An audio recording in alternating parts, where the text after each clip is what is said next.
వచనం. యోషియా ఏలు అనిపించినప్పుడు 8 ఏళ్ల వాడై యెరూషలేమునందు 30 సంవత్సరములు ఏలెను.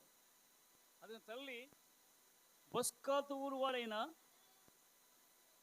ఎదయాకు పుట్టిన ఎదీదా.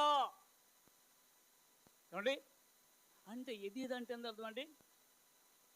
ప్రియురాలు, ఇష్టరాలు. ఎదీదంటే దేవుడికి ఇష్టరాలట, ప్రజలకు కాదు. కానీ మరి ఈ యొక్క ఎదీద యొక్క భర్త పేరు ఏం పేరు చెప్పారు కదాక? ఆమోన్. ఎంత అండి బాధపడింది. 2 సంవత్సరాలే పరిపాలన చేసింది. ఎవరు? ఆమోన్. అయితే అందరూ ఏంటి కుట్ర చేసి, మంచివాడు కాదు, మనిషి విగ్రహాలు పెట్టుకున్నాడు, మనిషే మార్చింది కానీ మనిషి కుమారుడు ఆమోను మార్చిందలా. కాబట్టి యోచించండి. అంటే తండ్రి పాపం నుండి బయటకు వస్తే కుమారుడు మాత్రం పాపంలో ఉన్నాడు. కానీ అందుకని ఆ మనిషి యొక్క కోడలు దేవుని యందు విశ్వాసం ఉంది కాబట్టి అందుకని ఆ పేరు ఎదీదా. అలాంటి ఎదీదా నేర్పించింది ఎవరికి? ఏమింది? యోషియాకు. కాబట్టి ఎప్పుడైతే పచ్చనిపోయిన తర్వాత వాళ్ళందరూ కలిసేయ్యా, ఇదిగో ఆ యొక్క ఆమోను కుమారుడు ఉన్నాడు కదా యోషియా, కాబట్టి అతన్ని పట్టాభిషేకం చేద్దామని చేశారట. ఎన్నేళ్ళు? ఆ ప్రధానమంత్రి 4వ అధ్యాయం దినవృత్తాంతం 2వ గ్రంథం 34 నుంచి 8 ఏళ్ల వాడై యెరూషలేములో 31 సంవత్సరములు ఏలెను. అతడు యెహోవా దృష్టికి నీతిని అనుసరించి. ఎక్కండి, ఎవరి దృష్టికి అండి? మనసు దృష్టిగా కాదు, యెహోవా దృష్టికి నీతిని అనుసరించు అనేది తల్లి ఎలా నేర్పించిందండి? వాళ్ళ దశలోనే తల్లి నేర్పించింది ఎవరికి? యోషియాకు. తల్లి నేర్పించింది మోషేకు. తల్లి ఒళ్ళలో పెట్టుకొని అండి ఎన్ని మాసాలు దాచిపెట్టింది తెలుసా? 90 రోజులు. అదే 90 రోజులు దాచిపెట్టింది, కానీ దాచలేకపోయింది. మళ్ళీ దేవుడు చూడండి, మళ్ళీ ఆమె దగ్గర పంపించాడు కుమారుణ్ణి. కాబట్టి విద్య నేర్పండి అంటే ఉగ్గు పాలతో పెంచిందట. అయ్యా మన ప్రజలయ్యా, హెబ్రీయులయ్యా, దాసులయ్యా అని నేర్పించిన ఆ బోధ ఆ యొక్క హృదయంలో నిలిచిపోయింది, మోషే హృదయంలో. అలాగనే ఇక్కడ ఎదీదా అండి ఆ యొక్క యోషియాకు నేర్పించాడు. కాబట్టి అండి ఇక్కడ నీతి పరుడుగా ఉన్నాడండి. నీతి మంత్రులు అంటే విశ్వాసిగా. ఎవరు? యోషియా. ఎవరి దృష్టికి? ఎవరి దృష్టికి? నీతి అనుసరించు కుడికైనను ఎడమకైనను తొలగకుండా. ఎందుకని తొట్టిల్లంటే ఎవరిని? కుడికి కానీ కొంతమంది అయ్యా తప్పిపోతారు. కుడికైనను ఎడమకైనా తప్పకుండా ఉన్నంట. ఎవరు? యోషియా. ఆయన యొక్క జీవితంలో భ్రమను కలిగి ఉన్నాడు. తన ఏలుబడిలో అండి 8వ సంవత్సరంలోనే కుడికి కానీ ఎడమ కానీ పడిపోదట. తన పితరుడైన దావీదు చూపిన ప్రవర్తనకు అంటే ఎవరు? చూడండి ఎంత చెప్తాడు. గంధకు రాస్తున్నాడు. ఇది చరిత్ర గ్రంథం కండి, చరిత్ర అంటే దావీదు చూపిన ప్రేమ ప్రవర్తన తెలుసుకున్నట్లంటే తల్లి నేర్చుకోండి. తల్లిని ఎంత నేర్పించిందో అంటే కథ చెప్తుంది, కథలో. అందుకనే దావీదు ప్రవర్తించిన ప్రవర్తన అంటే నేను నడవాలి ఆయనలాగా. అందుకని వేషం వేసుకోవడం కాదు. చాలామంది నేను అట్లా ఆయనలాగా ఉండాలి, ఈయనలాగా కాదు. వేషం కాదు, ప్రవర్తన మారాలా, హృదయం మారాలా. కాబట్టి అందుకనే ఇక్కడ యోషియట అదిగో దావీదు అనుసరించిందని నడిచాడా. దావీదు చూపిన ప్రవర్తనను సరిగా ప్రవర్తించెను. ఆ, తన ఏలుబడి యందు 8వ సంవత్సరమున తానింకను బాలుడై ఉండగానే అతడు తన పితరుడైన దావీదు యొక్క దేవుని యొద్ద విచారించుటకు పూనుకొనినవాడు. అంటే 8 సంవత్సరాలు బట్టి దావీదు దేవుడైన యెహోవా ఎదుట విచారణ, ఎంక్వైరీ, ప్రార్థన. అయ్యా నేను 8 సంవత్సరాలు అన్నానయ్యా. అంటే సొలొమోను ఆయన ఎన్ని సంవత్సరాలు రాజు అయ్యాడు, కానీ ఈయన బాలుడు 8 సంవత్సరాలే కాబట్టి ప్రార్థన, విచారణ, ఎంక్వైరీ చేస్తున్నట్టు. అయ్యా ఏంటయ్యా నా పరిస్థితి అంటే దేవుని ఆలయానికి వెళ్ళి దానికి దేవాలయం పాడైపోయింది, దేవాలయం చూచాడు, కన్నీరు గార్చాడు. కానీ ఇక్కడ యోషియా ఆ యొక్క ఎంక్వైరీ చేసాడు, ప్రార్థన ఏం చేశాడు, దావీదు యొక్క దేవుని యొద్ద విచారించుటకు పూనుకొనిన వాడై 12వ ఏట వెళ్ళి పూనుకున్నాడే నేను చేయాలి, ఈ కార్యం చేయాలా, ఈ పని చేయాలా. ఎవరు? యోషియా. యెషయా కాదు, యోషియా. అంటే దేవుడు స్వస్థపరిచే దేవుడు, మానవులు కాదు, అంటే మనుషులు కాదు, కానివ్వండి ఆయన ఎద్దుకు రావాలా. కాబట్టి ఇక్కడ 12వ ఏట ఏం చేశారండి, ఉన్నత స్థలములను దేవతా స్తంభములను ఎవరిచ్చారు? పడగొట్టి. ఎవరిచ్చారండి? తన యొక్క తండ్రి ఉన్నాడే ఆమోను ఉన్నదండి. ఎక్కడ? యెరూషలేములోనే, దేవాలయంలోనే, ఉన్నత స్థలములోను. దేవతా స్తంభములను. దేవతా అంటే దేవత ఎవరండి? అమ్మో చాలా మంది దేవతలు ఉన్నారు. అశ్వర దేవత, కెమేష దేవత, అంటే అష్టరో దేవత, కానీ అదిగో దేవతా స్తంభములు ఉన్న స్థలములో అండి. ఆ యెరూషలేము ఉన్న స్థలంలో కట్టించాట. అంటే కొండ మీద కట్టించారు. ఎవరు? తన తండ్రి అయిన ఆమోను. కాబట్టి అయిన స్థలం నుండి ఆ యొక్క దేవతా స్తంభములను పడగొట్టి చెక్కిన విగ్రహములను, పోత విగ్రహములను చూడండి. చెక్కిన విగ్రహం అంటే చెక్కడం అంటే చాలా శిల్పకారులు చెక్కుతారు బొమ్మను. రాయిని చెక్కుతారు, తయారు చేయడం కాదు. చెక్కిన విగ్రహములను, పోత విగ్రహములను, పోత అంటే పోత పోస్తావు చూడు, పోత విగ్రహములను తీసివేసి యూదా దేశమును యెరూషలేమును పవిత్రము చేయనారంభించెను. ఎక్కడంట? యూదా దేశము. యూదా దేశంలో ఏముంది? యెరూషలేము ఉంది. ఎన్నిసార్లు చెప్దాము?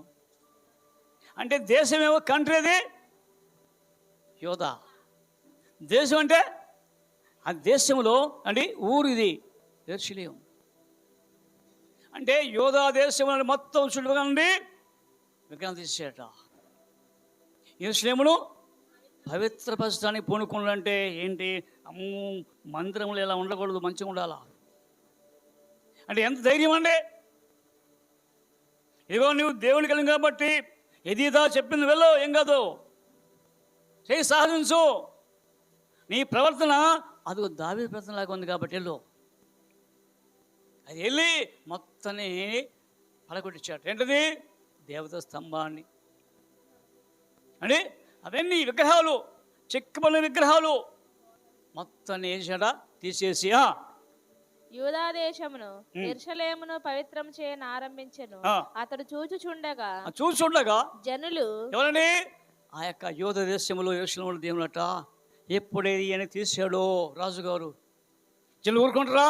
జనులు కూడా అండి బయలుదేవతల బలిపీఠములను పడగొట్టి బయలుదేవత బలిపీఠం కట్టాలి. ఇదిగో ఆ బలి దేవునికి ఆ యొక్క బలిపీఠం దేవతకు బలిపీఠం కట్టాలి. అంటే దాని నుండి చిన్న పిల్లలు వధించాలా. అలా చేసింది ఎవరండి? ఎవరు విగ్రహం ప్రదర్శించింది రూతు చలచల కాగుచున్న ఆ యొక్క అండి బొమ్మ మీద, ఆ ఇత్తడి అండి ప్లేటు మీద చిన్న మీదకి వచ్చి అర్పణది అంటే బలిపీఠం అట్లా పెద్దది. అలాంటి బలిపీఠం ఏం చేయాలా?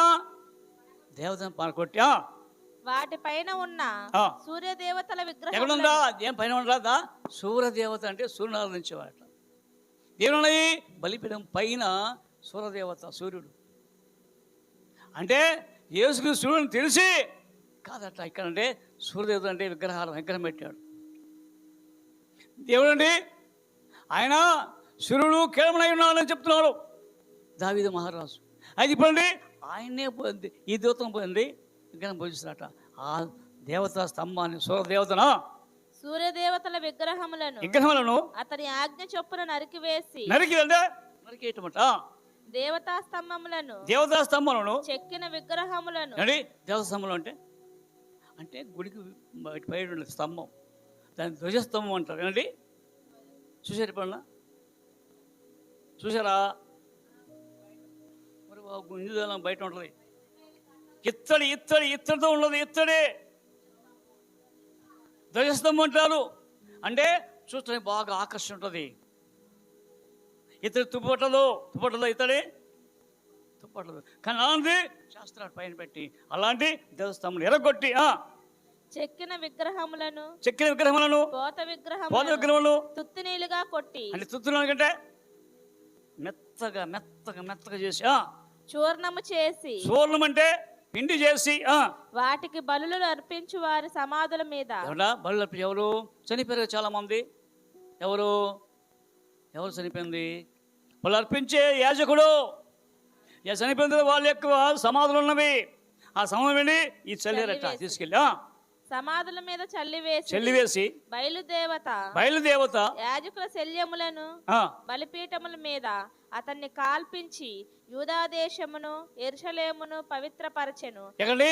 యూదాదేశమును పవిత్రపరిచాట. ఎవరు? ఈ రాజు అయిన యోషియా.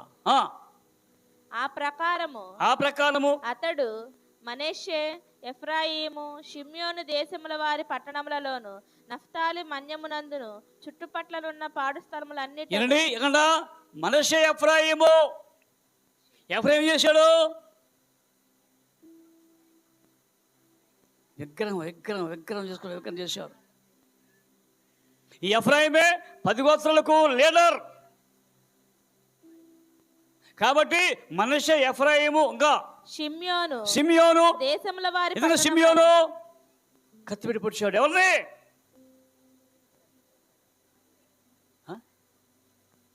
కత్తిపెట్టి పొడిచాడు ఊరు మొత్తం తిరిగి. షెకెము వాసులందరినీ. ఎందుకంటే మా చెల్లిని పాడు చేస్తారా? వాళ్ళని పిలిచారు ప్రేమతో. అయ్యా మీరు సున్ను చేసుకోండి, మేము మా అమ్మాయిని ఇస్తాము, మీ అబ్బాయిని చూసుకుంటాం అంటే షిమ్యోను చేశాడంటే షిమ్యోనికి ఎవరు? లేవి, దేవుని హత్తుకునేవాడు. అలాంటి వాడిని పోయి పొడిచారట, మొత్తం చంపేశారట. అంటే విగ్రహం ఉంది ఎవరిలో? అంటే ఎఫ్రాయిము, మనష్షే, షిమ్యోను దేశముల వారి అంటే వాళ్ళ దేశాలు వేరే ఉన్నాయి, పక్కనే. ఎవరి దేశాలు? ఇదిగో ఎఫ్రాయిము, మనష్షే, షిమ్యోను. అంటే వారి దేశం కూడా వెళ్ళి ఇదిగో మొత్తం పడగొట్టండి ఆ యొక్క స్తంభాలు, క్లీన్ చేసేట. ఎవరి? అంటే చూడు ఎంత ప్రేమో. అంటే దేవుని యొక్క ప్రజల మీద ఎంత ఆసక్తి ఉంది చూడండి ఎదిదాకు, యోషియాకు. కాబట్టి ఇది నేర్పించింది కుమారుడికి. మొత్తము చేసేట. అయితే తన యొక్క రాజు దగ్గర మంత్రి ఉన్నాడు. శాపాను అనే రాజు ఆ యొక్క మంత్రి ఉన్నాడు. హిల్కియా అనేవాడి ఎవరండి? యాజకుడు ఉన్నాడు. అక్కడ పట్టణాధిశాఖ మంత్రి ఉన్నాడు మయాషయ. అంటే ఇప్పుడు వాడు పట్టణాధిశాఖ ఎవరు? మంత్రి ఎవరు? మన పట్టణాధిశాఖ ఆంధ్రప్రదేశ్ ఎవరు బాబు? నారాయణ ఎవరు బాబు?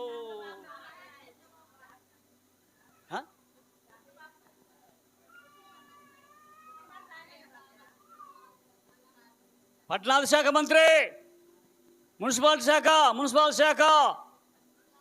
ఎవరు? ఆయనే భవనాలు కట్టించేది, ఆయన చేసేది. తెలుసా? తెలీదు, మనకేం తెలుసు? అంటే అక్కడ టౌన్ ప్లానింగ్. కాబట్టి ఇక్కడ ఆయన ఒక అన్నాడు పట్టణాభిషేక శాఖ మంత్రి. తర్వాత దస్తావేజులు అంటే రికార్డులు నిశ్చితండి మీ భూములన్నీ ఉన్నాయి. అలాంటి వాళ్ళు ఎవరు రాజు దగ్గర ఉన్నట్లు. కాబట్టి ఇక్కడ యాజకుడు ఎవరండి? హిల్కియా. మంత్రి ఎవరు? షాపాను మంత్రి. అసలు అతని ఏలుబడి యందు 18వ సంవత్సరమున 18 అంటే 12 సంవత్సరాలు చేశాడు. 18 సంవత్సరమున దేశమును మందిరములో పవిత్రపరచుటైన తరువాత ఇక్కడ అన్ని అయిపోయింది. మందిరాన్ని పవిత్రం అండి అన్ని చేసేవాడు. కానీ దేవుని యెరూషలేము మందిరం ఉందే దాన్ని పవిత్రం చేయాలా. అతడు అజల్య కుమారుడైన షాఫానును పట్టణాధిపతి అయిన శాఖ మంత్రి అయిన మయాషేనుడు రాజ్యపు దస్తావేజుల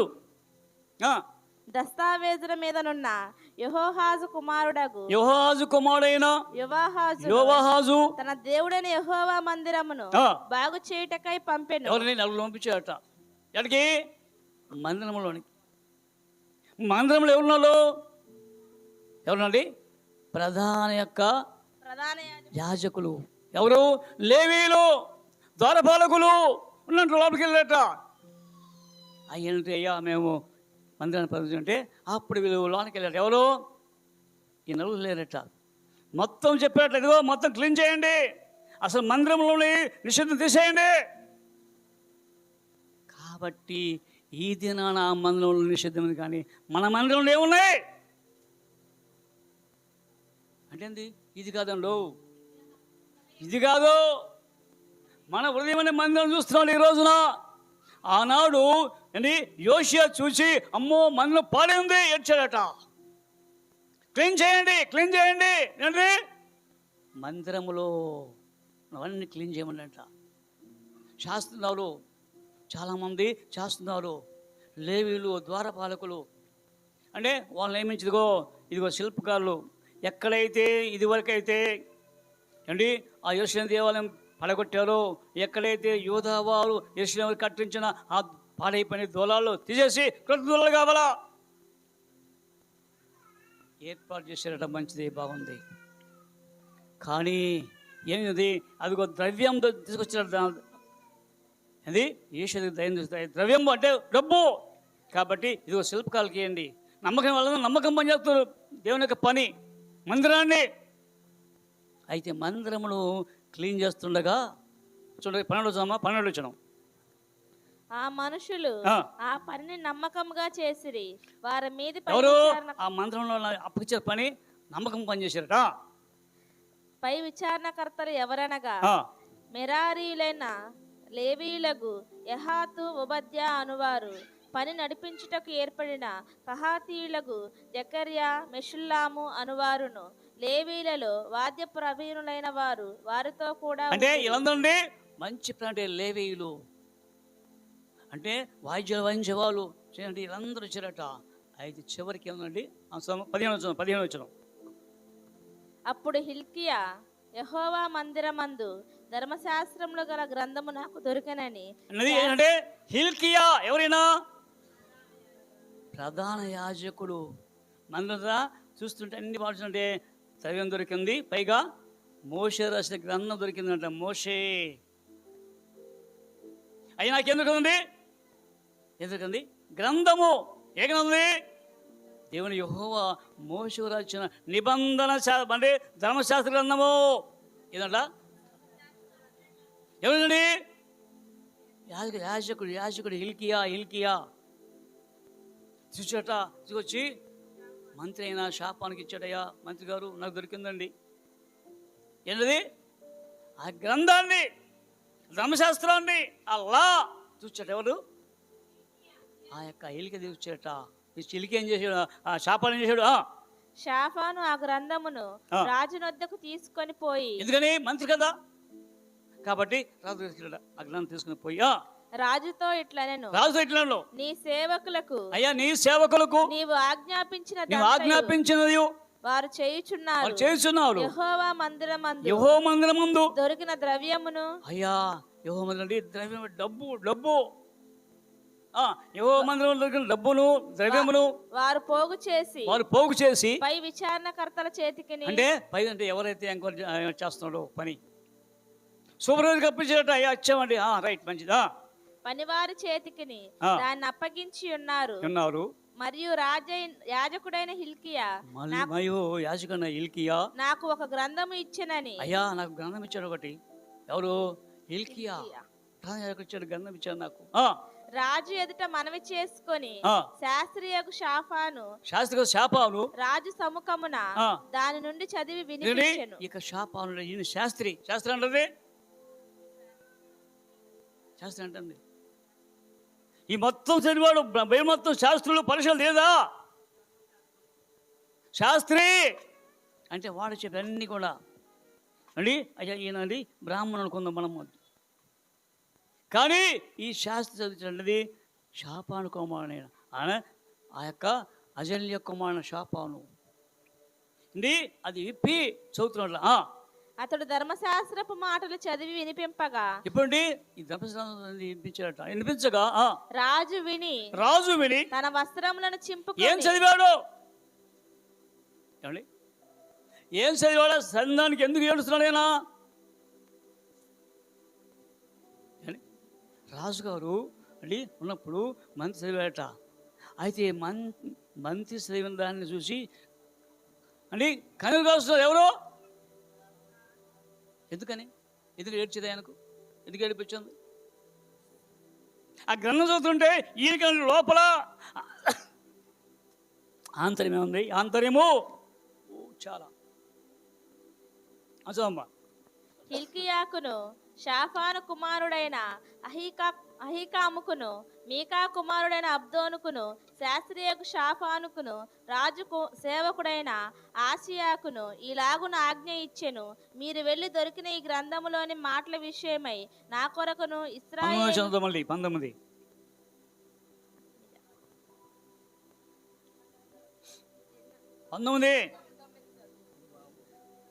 అతడు ధర్మశాస్త్రపు మాటలు చదివి వినిపింపగా రాజు విని తన వస్త్రములను చింపుకొని హిల్కియాకును షాఫాను కుమారుడైన ఇప్పుడే వస్త్రం కన్నులు గడిచాడు, ఏడ్చాడట. ఎవరో మరి మనం ఏడుస్తున్నామా? చూడొకసారి యావేలు గ్రంథము 50 2వ అధ్యాయం 12వ వచనం.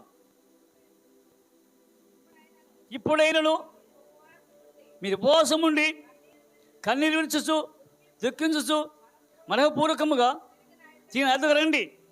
ఇది యెహోవా మీ దేవుని యెహోవా కరుణా వాత్సల్యము గలవాడు, శాంతమూర్తియు, అత్యంత గొప్పగలవాడై ఉండి తాను ఉద్దేశించిన కీడు చేయక పశ్చాత్తపడును. కనుక మీ వస్త్రములు కాక చూడండి, ఎందుకంటే ఎంచుకుంటా. ఇప్పుడు వస్త్రం అంటే హృదయాన్ని. అయ్యో నా ప్రజలు చేశారా? ఈ యొక్క గంధముడి శాపాలు ఎన్నిక ఉన్నాయా? అమ్మో ఈ యొక్క శాపాలు వీళ్ళకి రాకూడదు. కనుకండి అంటే నా యొక్క తండ్రి కూడా చేశాడా? నా తాత కూడా చేశాడా? ఎవరు తాత ఎవరండి? యోసే తాత ఎవరు? మనస్సే. బాబు తాత చేశాడు, తన పిల్లల్ని అగ్నిగుండంలో నడిపించాడు, బెన్హంలో నుంచి నడిపించాడు. ఎవరు?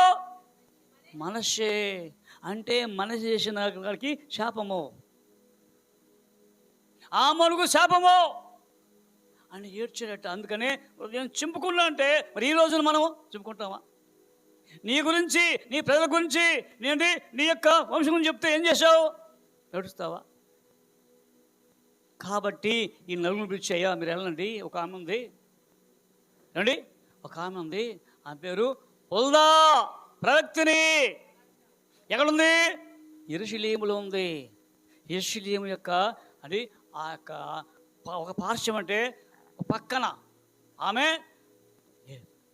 ప్రవక్తిని అందరికి వెళ్ళండి. ఏంటో ఈ గ్రంథం యొక్క చరిత్ర. 20 వచనం. అప్పుడు హిల్కీయాయును రాజు నియమించిన వారును సంగతిని గూర్చి విచారణ చేయుటకై హర్హాషుకు పుట్టిన తిక్వా కుమారుడును వస్త్రశాలకు పై విచారణకర్తయునగు షల్లూము యొక్క భార్య అయిన షల్లూమట. అక్కడ దేవుని యొక్క మందిరంలో ఉన్నవాడు ఆయన. భార్య ఏమో అండి ప్రవక్తిని వచ్చే వాళ్ళందరికీ చెప్పేదట, ఇట్లా ఇట్లా న్యాయం ఇట్లా జరిగింది, దేవుడు చెప్పాయ్యా అంటే. ఆమె ప్రవక్తిని కాబట్టి షల్లూము యొక్క భార్య అయిన హుల్దాను ప్రవక్తి యొద్దకు పోయి ఆమె అప్పుడు యెరూషలేమునకు చేరిన ఉపభాగములో, ఉపభాగం అంటే పార్శ్వము, ఉపం అంటే రెండో భాగము, పార్శ్వం అంటే పక్క కాపురముండెను. వారు ఆమెతో సంగతి చెప్పగా ఆమె వారితో ఇట్లా నేను ఇశ్రాయేలీయుల దేవుడైన యెహోవా సెలవిచ్చిన దేమనగా ఆలకించుడి. నేను ఈ స్థలము ఆలకించండి. నలుగురు ఎవరు వచ్చారు? నలుగురు. హిల్కియా, ఏమండి, షాపాను, ఇంకెవరు పేర్లు రాపడా చదవాల మీరు. యెహోయాహాజు. కాబట్టి ఆలోచన చేయండి. ఇక్కడ వచ్చినట్టు చూడండి చెప్తుంది ఏమని. ఆలకించుడి, నేను ఈ స్థలము మీదికిని దాని కాపురస్తుల మీదికిని యూదారాజు సముఖమున చదివి వినిపింపబడిన గ్రంథమునందు వ్రాయబడి ఉన్న శాపములన్నిటినీ రప్పించుడి. శాపాలట. శాపాలన్నీ ఎవరికే?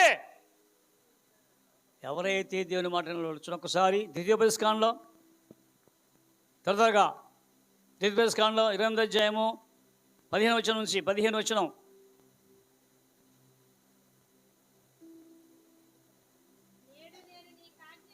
ఇక్కడ చెప్తున్నాడు దేవుడు మోషే ఇదిగో నీకు ఆజ్ఞాపిస్తున్నా, చెప్పు వెళ్ళి.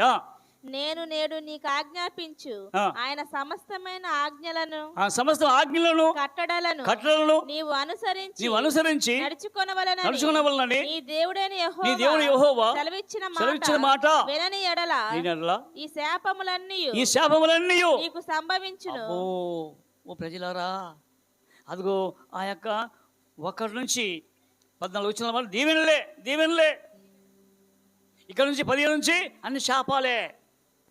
కాబట్టి పట్టణంలో నీవు శపింపబడదువు, పొలంలో నీవు శపింపబడదువు. గంపయు.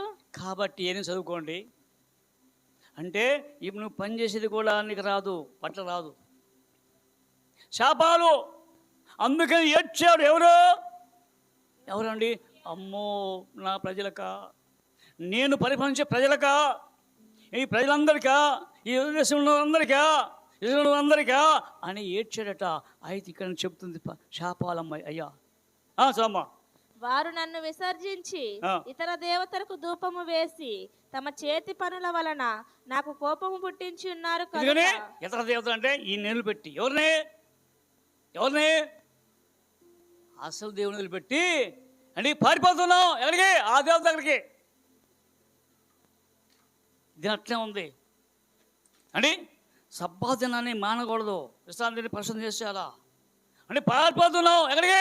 ఇతర దేవతల దగ్గరికి. తమ చేతి పనుల వలన నాకు కోపం పుట్టించి ఉన్నారు. చేతి పనులే కదా చేసేది. కోపం ఎవరికి? కోపం దేవుడికి. నా కోపము ఈ స్థలము మీద మితి లేకుండా కుమ్మరింపబడును. నా యొద్దకు మిమ్మల్ని పంపిన వానికి, అయ్యా నా యొద్దకు పంపిన వాడిని ఈ వార్త తెలుపుడి. మరియు ఏ వార్త? పంపింది ఎవరు అంటే పంపాడు కదా మీ యొక్క రాజుగారు అని చెప్పండి సంగతి.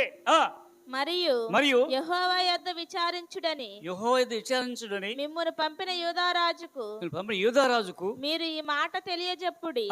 నీవు ఎవరి మాటలు విని ఉన్నావు? ఇశ్రాయేలీయుల దేవుడైన ఆ యెహోవా సెలవిచ్చినదేమనగా, ఓ రాజుగారు చెప్పండి, ఇశ్రాయేలు దేవుని యెహోవా తెలియచేయనగా నీ మనస్సు మెత్తనిదై. నీ మనసు మెత్తనిదై. ఎందుకు మెత్తంది? ఎందుకండి మెత్తందండి అంటే ఇక్కడ చూసి హృదయం మెల్ట్ అయిపోయిందంటే అమ్మో ఇలా అనకండి. ఆ యొక్క మెత్తందంటే స్మూత్ అయిపోయింది హృదయం. అయ్యా మీ రాజుగారే ఆయన మనసు మెత్తంది అయిపోయింది అయ్యా. ఈ స్థలము మీదను దాని కాపురస్తుల మీదను దేవుడు పలికిన మాటలను అంటే దేవుడు పలికిన మాటలా నీవు విన్నప్పుడు నా సన్నిధిని నిన్ను నీవు తగ్గించు. ఎందుకని ఎప్పుడైతే ఆ యొక్క అంటే శాపాను చదివాడో ఆ గ్రంథాన్ని అప్పుడు ఏంటండి ఇక్కడ విధేయత వినయం తగ్గింపు ఎక్కడ గ్రంథాన్ని చూసే ఆ మోస గ్రంథం చూసే ఈ బైబిల్ని చూసే ఏంటి నమస్కరించారట. నేను తగ్గించుకొని చింపుకొని ఏంటి వస్త్రాలు అంటే హృదయాన్ని నీ హృదయాన్ని అయ్యో ఇంకా ఈ శరీరం ఎందుకు ఈ గుండె ఎందుకు ఈ గుండె నుండి అదిగో ఉందే నాలుగో భాగం మధ్యలో కవాటాల మధ్యలో ఖాళీ స్థలంలో ఉండి ఇక్కడ తన యొక్క తండ్రి చేసిన దోషాన్ని ఆయన తీసేసుకొని మెత్తనిది అంటే అక్కడ చించుకొని నా సన్నిధిని కన్నీరు విడిచితివి కనుక. కన్నీరట అమ్మో ఇలాంటి వాడినా నేను ఇలాంటి తల్లి నాకు బోధించింది మా తాత చెప్పలేదు అండి మా తాత చెప్పాడు కానీ మా అమ్మ నేర్పించింది నిజమే.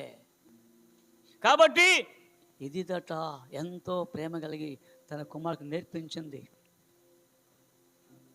కాబట్టి ఏం చేయడా నీ మనవిని నేను ఆలకించి తిని నేను నీ పితరుల యొద్ద నిన్ను చేర్చుదును నెమ్మది గలవాడవై నీవు నీ సమాధిలోనికి. కాబట్టి నీ పరిపాలన మాత్రం జరగదయ్యా, నీ పరిపాలనలో ఇట్లా జరగదు.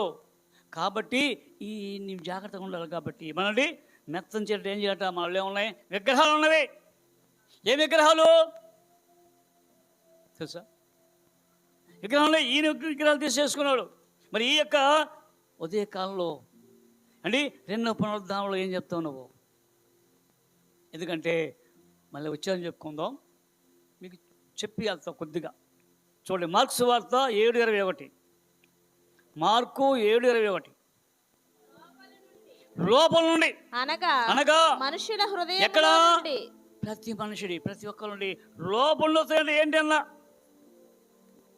అంటే మనుషుల హృదయంలో నుండి అంటే పై నుంచి రావు, కింద నుంచి రావు, పక్క నుంచి రావు. ఎక్కడి నీ యొక్క హృదయం అంటే ఇప్పుడు ఈ యొక్క యోషియా తన హృదయం నుండి ఏముందట లోపల ఉన్నవి అన్నీ బయటకు వస్తున్నవే. మనుషులు అంటే ఇక్కడ మనిషిగా ఉన్నాడు యోషియా. ఇవన్నీ హృదయం ఉన్నాడు కాబట్టి తీసేసుకోవాలా. 14 ఉన్నవి, అందులో ఒకటి ఏదైనా మనకు దొరుకుద్ది మనకు సంపాదించింది. అన్ని కాకపోయినా ఏదో ఒకటిలో అందులో ఉన్నాం మనం ప్రతి ఒక్కరం. కాబట్టి వచ్చేవాళ్ళని చెప్పుకుందాం. ఎందుకంటే ఎండ తీవ్రత కొంత పెన్నారు రమ్మంటే మీరు ఎర్లీగా రాలా. కాబట్టి దేవుడి కొద్ది మాటలు దేవునిగా ప్లాన్ చేసుకుందాం. కృప కన్నిక మా పళ్ళు కప్తండి మీకున్న ఇదో ప్రభా ధనులొచ్చదు. కాబట్టి ఏమైతే ప్రభా మాలో విగ్రహాలు ఉన్నాయో ఆ యజ్ఞం కలిగిన వారందరూ ప్రభా శాపాలు ప్రభా. శాపాలంటే ప్రభా మాకు ఎంతో భయం, దేవుళ్ళంటే ప్రభా ఎంతో ఆసక్తి. కాబట్టి ఇదిగో తండ్రి యోషియా ద్వారా ప్రభా మేము మా యొక్క సంఘంలో ఒక్కొక్కరిని జ్ఞాపకం చేసుకున్నావయ్యా. నిజంగా తండ్రి తన జీవితంలో నిన్ను కలిగి ఉన్నాడు. 8వ ఏటనే నీ దగ్గర ఎంక్వైరీ చేశాడు ప్రభా. 12 ఏటలనే అదిగో మొత్తాన్ని పడగొట్టాడు. అంటే లోన హృదయంలోనే నీవు తీసివేసుకొని బాహ్యం కనపడినవన్నీ ప్రభా ఇదిగో తండ్రి అవన్నీ నరికించాడు ప్రభా. అయితే మాకైతే బాహ్యం అయితే ఉన్నాయి కానీ ఆంతర్యం ఎవరు చూడాలనుకున్నాం. కాబట్టి క్షమించండి. ఒక్కసారి నీకు ఉద్దేశం తండ్రి. మరి ప్రభా జాగ్రత్తగా మేము చదివి మరి వచ్చేవారం ప్రభా ఆ యొక్క విషయాలు బాగా నేర్చుకోవడం సాయం తెచ్చాం తండ్రి. ఈ దినం చూస్తే చాలా భయంకరమైన ప్రభా. చదివే ప్రభా ఏమన్నా చెడిపోతున్నారు ప్రభా. వాళ్ళకి ప్రార్థిస్తున్నాం ప్రభా. అంటే ప్రతి వారు ప్రభా తమ జీవనాన్ని చక్కబెట్టుకోలేకుండా ప్రభా, తల్లిదండ్రుల మాట వినకుండా, తల్లి చెప్పిన మాట వినకుండా త్రోసివేసి తన సొంత నిర్ణయం తీసుకొని ప్రభా పాడైపోతాం కాబట్టి క్షమించాయి ప్రభా. ఇప్పుడైనా తండ్రి వారిని జ్ఞాపకం చూసుకొని వారి జీవనం చక్కబెట్టండి. ప్రతి వారిని తండ్రి మీ యొక్క సన్నిధికి రప్పించండి ప్రభా. నీ మందిరం అంటే అదిగో దీవెన కాబట్టి మా హృదయ మందిరంలో ప్రభా బాగు చేయటానికి నీకు వచ్చింది దేవా. మా హృదయంలో మందిరాన్ని శుద్ధి చేసి యోషి ఎలాగైతే మందిరాన్ని శుద్ధి చేశాడో నీవు మా కలుగు ప్రభా క్రీస్తు ఇచ్చి మాకు అంతరంగా ఉన్న తండ్రి ఈ యొక్క చెడుమంతయు కలగటానికి వచ్చింది దేవా. నీ వాక్యం మాలోకి వచ్చి మాలో ఉన్న సమస్త దుర్లు తీసివేసి ప్రతి ఒక్కరిని పవిత్రపరిచింది దేవా. ఇంకా ప్రభా ఏదో లోపల కాదు క్షమించినని కాబట్టి ఈ వాక్యాన్ని మేమందరం ప్రభు మరొకసారి చదువుకొని నీ మందిరం తండ్రి ఉంటున్న సాయం తెచ్చేయమని నీ కృపతో నింపి నడిపించి సాయం తండ్రి. యేసుక్రీస్తు నామమున ప్రార్థిస్తున్నాం తండ్రి. ఆమేన్.